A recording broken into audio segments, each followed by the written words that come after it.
Hello students.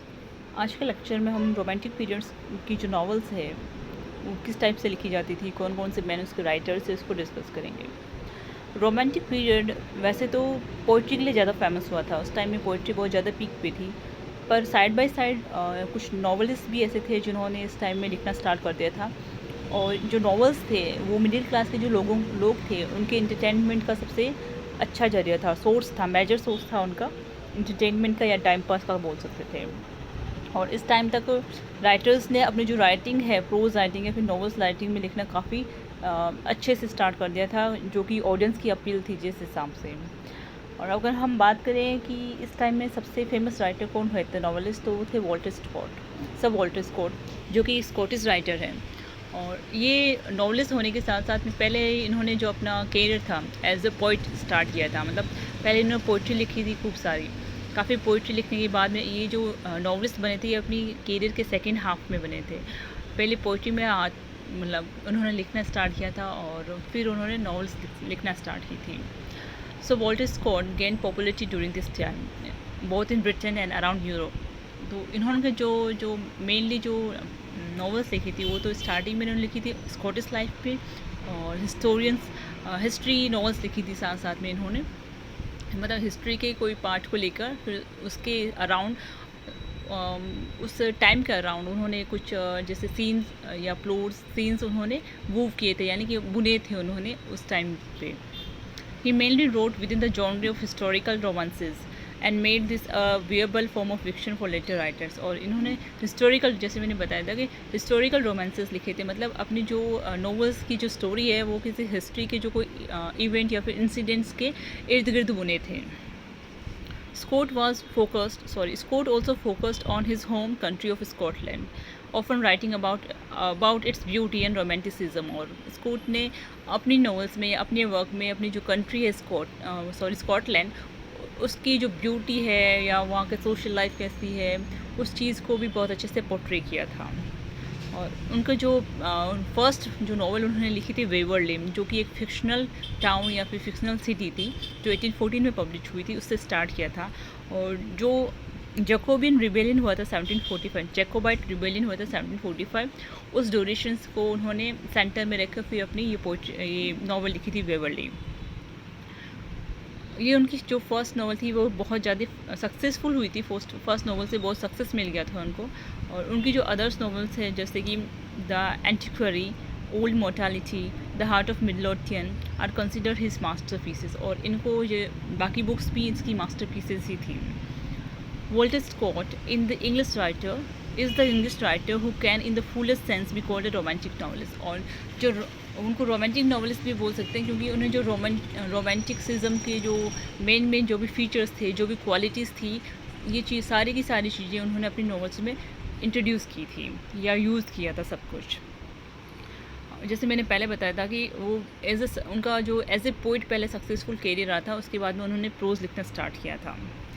In the first phase of his work as a novelist, Scott wrote about the Scotland of the 17th and the 18th century, charting its gradual transition from the feudal era into the modern world in a series of vivid human dramas। और उन्होंने 17वीं और 18वीं शताब्दी का जो Scotland था, अपने first work के जो फर्स्ट फेज था, यानी कि जो उन्होंने स्टार्टिंग की नॉवेल्स लिखी थी उसमें उन्होंने स्कॉटलैंड की जो 17 और 18 सेंचुरी में फ्यूडल एरा, मतलब सामंतशाही से वो किस तरह से मॉडर्न एरा में आया था, उस चीज़ को उन्होंने बताया था उसमें। और उनकी जो फेमस वर्क है वो नीचे दे रखे हैं। सेकेंड फेज़, यानी कि जो फर्स्ट फेज़ में उन्होंने स्कॉटलैंड के लिए लिखा था, सेकेंड फेज़ में उन्होंने लिखा था वन हॉर्सेस, जो कि स्टार्ट हुआ था 1819 में पब्लिश हुई थी, ये नॉवल है। उसमें स्टोरी सेंट इन मिडाइवल इंग्लैंड में स्टोरीज, जो मिडाइवल इंग्लैंड था उसका बैकग्राउंड को लेकर उन्होंने अपनी स्टोरीज़ को सेट की थी। मतलब मिडाइवल इंग्लैंड का जो पीरियड था उसमें उस टाइम जो इवेंट्स हुए थे या फिर उस टाइम कुछ भी इंसिडेंट हुआ था उसको सेंटर में रखकर उन्होंने अपनी सारी की सारी स्टोरीज़ बनाई थी। तो फर्स्ट फेज़ में उन्होंने स्कॉटलैंड के हिसाब से लिखी थी और सेकेंड फेज़ में उन्होंने मिडाइवल इंग्लैंड को फिर फोकस किया था।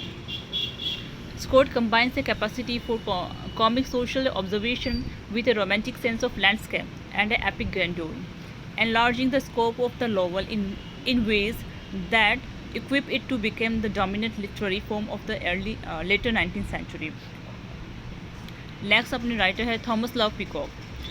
ये he was a witty novelist, मतलब एकदम विट का ज़्यादा यूज़ करते थे वो।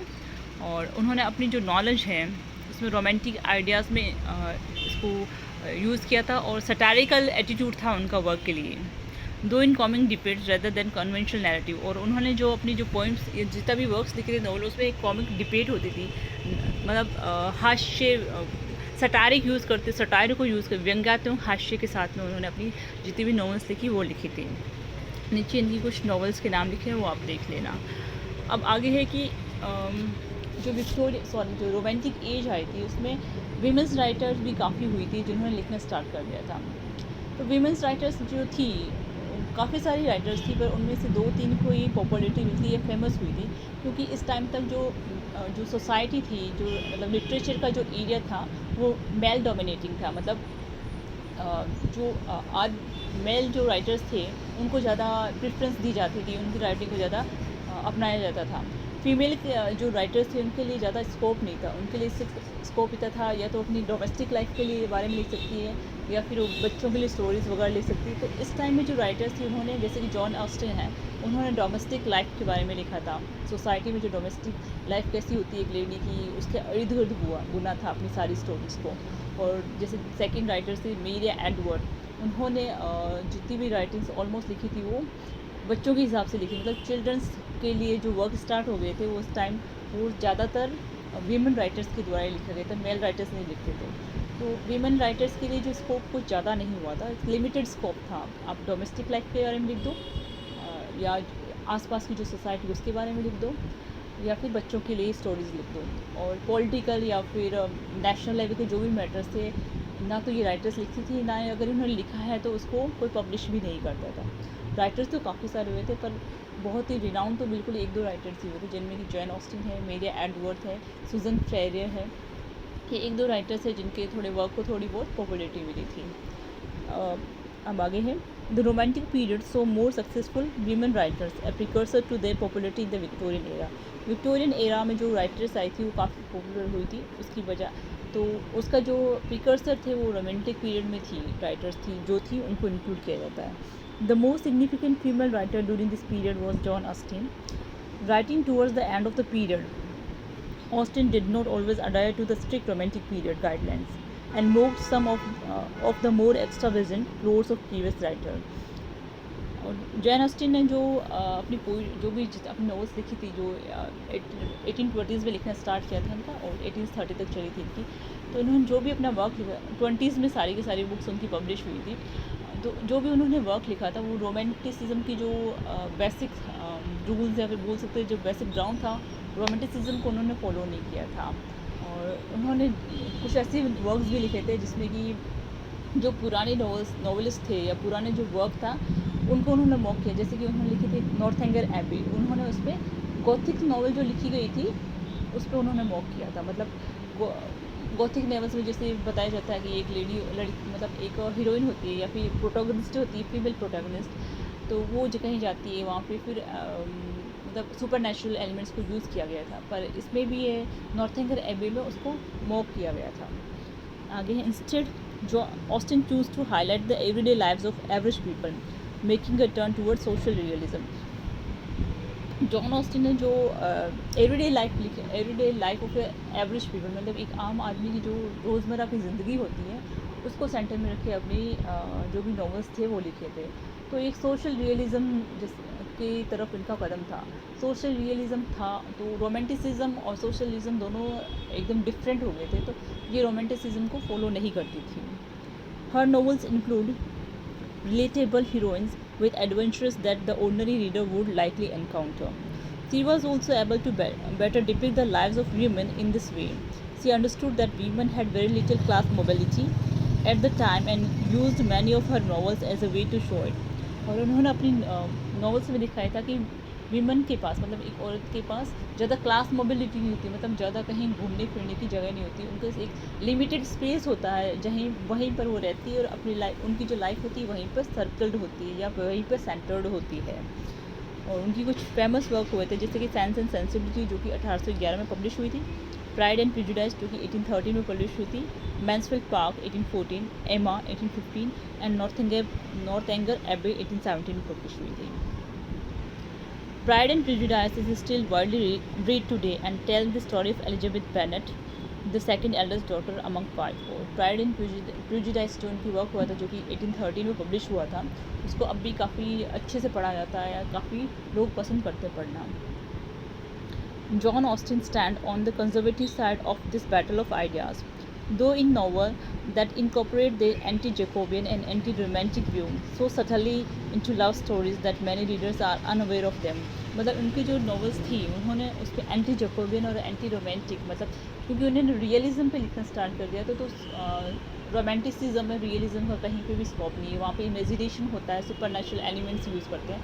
तो जबकि इन्होंने रियलिज्म पे बेस्ड लिखना स्टार्ट किया था तो वो एंटी रोमांटिक हो गए थे और काफ़ी सारे रीडर्स को ये पता भी नहीं चला था क्योंकि उन्होंने उस चीज़ को लव स्टोरी में रैप कर दिया था तो लोग पता नहीं कर पाए। Austen construct a powerful case for the superiority of the Augustan virtues of common sense, empiricism, and rationality to the new romantic values of imagination, egotism, and subjectivity। Second writer है जो कि है मैरिया एजवर्ड जो कि 1768 से 1849 में हुए थे।